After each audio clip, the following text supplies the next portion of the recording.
ജീവൻ്റെ അപ്പമേ, എൻ്റെ ആത്മാവിനെ പോഷിപ്പിക്കണമേ. ദിവ്യകാരുണ്യത്തിലെ മാധുര്യമുള്ള യേശുവേ, ഞങ്ങളങ്ങയെ ആരാധിക്കുന്നു. ഈശോമിശിഹായ്ക്ക് സ്തുതിയായിരിക്കട്ടെ. സെയിൻറ്റ് ഞാൻ ജോയിച്ചേട്ടനാണ്. ഞാൻ എന്താ പറയുക, സെയിൻറ്റ് എന്നോട് ഇങ്ങനെ ഒരു ദിവ്യകാരുണ അനുഭവം പറഞ്ഞിട്ടുണ്ടായിരുന്നു. പക്ഷേങ്കിൽ എനിക്ക് ഇപ്പോഴാണ് ഈശോ എനിക്ക് അവസരം തന്നതെന്ന് എനിക്ക് തോന്നുന്നു. എന്തായാലും എനിക്ക് ഭയങ്കര ഒരു അനുഭവമാണ്. ഈ പാട്ട് ഞാൻ ചെയ്തു. ഈ പാട്ടിൻ്റെ അതിനോടനുബന്ധിച്ച് എനിക്ക് കുറേ ദൈവകൃപ എനിക്ക് എൻ്റെ ജീവിതത്തിൽ എനിക്കതെങ്ങനെ പറഞ്ഞറിയിക്കുക എന്ന് പറഞ്ഞാൽ എനിക്കറിയില്ല. അത്ര വലിയ കൃപകളാണ് ഈശോ തന്നുകൊണ്ടിരിക്കുന്നത്. കാരണം ഒന്ന്, എൻ്റെ അനുദിന ദിവ്യബലി മുടക്ക കൂടാതെ 26 വർഷമായി.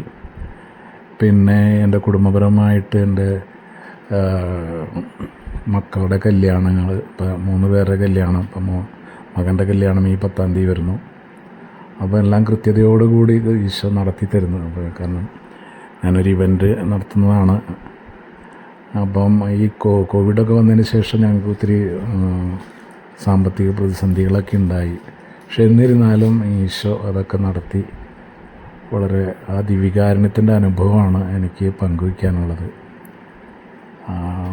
ഏറ്റവും അധികം ഈശോയോട് ചേർന്നിരിക്കാനായിട്ട് ഞാനിപ്പം ഒരു ദിവസം 2 മണിക്കൂറെങ്കിലും ഈശോയുടെ അടുത്ത് ഞാൻ ഇരിക്കുന്നുണ്ട്.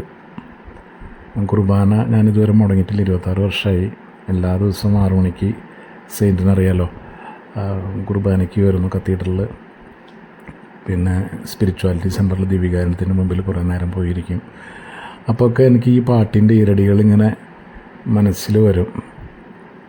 അപ്പോൾ അത് എനിക്കൊരു അനുഭവം വളരെ ടച്ചിങ് ആയത്. മുമ്പ് പറയേണ്ടതായിരുന്നു, പക്ഷെ എന്തോ ഈശോ ഒരിക്കലൊരു സമയം ഇപ്പോഴാണെന്ന് എനിക്ക് തോന്നുന്നു. എന്തായാലും എനിക്കതിനുള്ളൊരു സെയിൻറ്റിലൂടെ ഈശോ ഒരു വെളിപ്പെടുത്തലൊക്കെ നടത്തി എന്നോട് ആ പാട്ട് ചെയ്യാനും അതിൻ്റെ ഒരു ഭാഗമാകാനൊക്കെ ആയിട്ട് എനിക്ക് സാധിച്ചു. ഒത്തിരി നന്ദിയുണ്ട്. പ്രത്യേകിച്ച് സെയിൻറ്റിനെ ഞാൻ പ്രത്യേകം ഓർക്കുന്നു. അപ്പോൾ ഇനി പ്രാർത്ഥനയിൽ ഞങ്ങളേക്കും കൂടി ഒന്ന് ഓർക്കണേ. കൂടുതൽ ദൈവകൃപ നിറയാൻ വേണ്ടിയിട്ട്, കൂടുതൽ പാട്ടുകൾ ഈശോയ്ക്ക് വേണ്ടി ചെയ്യാനായിട്ടും ഈശോയിലായിരിക്കാൻ വേണ്ടിയിട്ടും നിങ്ങളുടെ പ്രാർത്ഥനയിലൊക്കെ ഒന്ന് ഓർക്കണം. Thank you very much. Praise God.